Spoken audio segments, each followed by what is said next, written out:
अल्लाह ने फरमाया, मैं तुम पर जरूर ख्वान नाजिल फरमाऊंगा, लेकिन जो उसके बाद तुम में से कुफ्र करेगा उसे ऐसा अजाब दूंगा कि अहले आलम में किसी को ऐसा अजाब न दूंगा।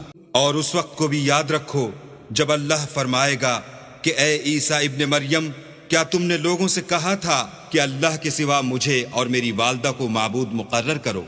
वो कहेंगे कि तू पाक है, मुझे कब शाया था कि मैं ऐसी बात कहता जिसका मुझे कुछ हक नहीं। अगर मैंने ऐसा कहा होगा तो तुझको मालूम होगा, क्योंकि जो बात मेरे दिल में है तू उसे जानता है, और जो तेरे ज़मीर में है उसे मैं नहीं जानता। बेशक तू अल्लामुल ग़ुयूब है। मैंने उनसे कुछ नहीं कहा बजुज़ इसके जिसका तूने मुझे हुक्म दिया है, वो ये कि तुम अल्लाह की इबादत करो जो मेरा और तुम्हारा सबका परवरदिगार है। और जब तक मैं उनमें रहा उनके हालात की खबर रखता रहा। जब तूने मुझे दुनिया से उठा लिया तो तू उनका निगरान था, और तू